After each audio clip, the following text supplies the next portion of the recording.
Hello friends, this is Yuam. Thanks for joining me. Today, I'm sharing ways to practice loving kindness, unconditional compassion, and self-love as a minimalist. I'm also sharing how I let go of attachment, toxic love, and judgment. To me, love, it's not limited to romantic relationships, but it also includes universal love for animals, love for plants and minerals, as well as love for my community, my friends, my family and neighbors, and of course, for all living beings. And my capacity to love, it extends to love for nature, love for the gift of life, and most importantly, love that is directed at oneself, which I believe is about generously sharing inner happiness with others through the effortless service of self-love. True love, it allows others to be free of my conditions and my expectations. So no matter how much I try to obtain and express the perfect love and to build the perfect relationship, and no matter how much I obsess over doing all the right things to earn that trust and praise, my external efforts and all these physical gestures of love, they're meaningless unless it's coming from a place of non-materiality, of unconditional compassion, of honesty, of generosity and humbleness. So to me, true love, it's not about sacrificing myself or fitting into the standard of what compassion and love should look like. And it's not about measuring and calculating how much love I can accumulate. And it's not about guilt trapping or imprisoning others with my forced expectations and conditions of love. It's easy to expect things to be always mutual in terms of physical and material exchanges. And it's easy to expect others to change. It's easy to expect them to do certain things for me and to be more accommodating to my selfish needs and desires.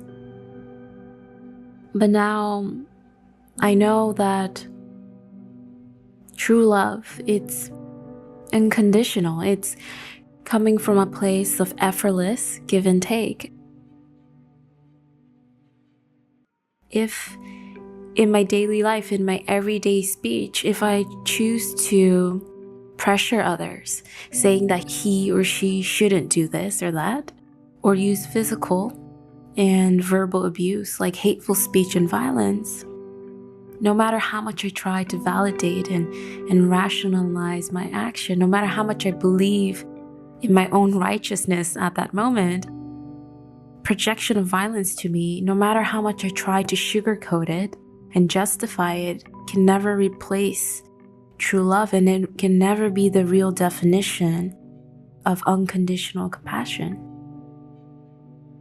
And I know that it is at times very tempting to fall into that trap of control, especially if I struggle with superiority complex or if I have low self-esteem. But even if it's sometimes difficult to let my own mindlessness go, my own passive aggression and toxic emotions, it's also good to know that I always have the capacity to transform my shadows, my darkness and destructive tendency through nonviolent communication, through mindful sharing, and through healthy and supportive boundaries. And when the right time comes, when it becomes available for me to be compassionate, then I can love in a way that is effortless.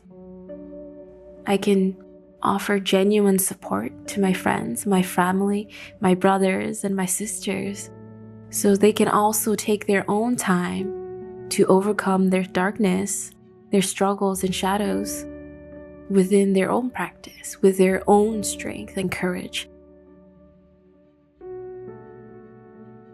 Love to me it's also about expressing my own capacity to forgive and to embrace a way of flexibility and more gentleness. It's about sharing my own vulnerabilities and allowing others to be vulnerable. It's about setting myself free and also setting others free by letting go of my egocentric righteousness, my grudge.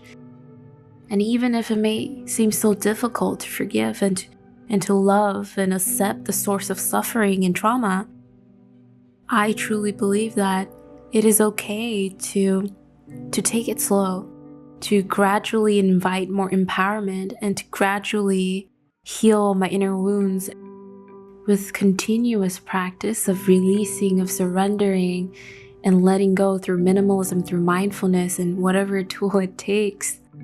It becomes easier to forgive the wrongdoings of others as well as my own flaws, my mindlessness, and sometimes mistakes. And I can gradually become more accepting of everyone, including myself, as equal creations, completely worthy of gratitude, of appreciation, and love. And I start to accept that even the bad things, even the bad people in my life, my enemies and past toxic relationships, they serve as great lessons and stepping stones for greater growth, for empowerment and inner transformation. I believe that boundary is the effortless expression of respect and acceptance. And to me, it's important to maintain equanimity, even-mindedness, and non-discrimination through a healthy and safe boundary. And in my own practice, having love for the other person is about setting the other person free. It's about liberating my brothers and sisters from my own expectations. And it's about freeing all living beings by first freeing myself of my own limited perception, allowing others to be free of my attachment, also free from my selfish desire to own and control them, and free from my own overprotectiveness or obsession. And within a healthy boundary, I first free myself from all the black and white thought patterns, including my need to be constantly right and dominant, and for the other person to be wrong and helpless. For me, I believe that true love is not about rising above the other person, but about mutually benefiting from each other through respective sharing, through learning and exchanging. Loving myself, taking care of my needs, and prioritizing my own emotional health are the only ways to truly love others. For me, I choose to focus on giving love to my mind, nourishing my body and spirit, because I know that I cannot give others love when love is not present within. I cannot offer loving kindness when I'm not kind to myself. I cannot listen to others in a mindful way when I ignore my inner self and my inner voice. So self-love to me, it's about practicing how to love others by first loving myself. And through self-love, through self-awareness and personal development, I allow my inner happiness and joy to radiate, to reach others, and to perhaps benefit the lives of other living beings. So I continuously create love within. I allow my own life to be an example of love. Overall, today, I feel is a good time for me, for you, for all of us to reflect on the love that's within, to see that we are here to support each other, to support ourselves through the ups and downs, through tough times, through both the good and the bad. And may we all know that all are accepted. Even the unloving parts of us can be loved, and all are worthy of kindness, no matter what. If you enjoyed this video, please like and subscribe to my channel. Thanks again for being here, my friends, and I would love to see you again soon.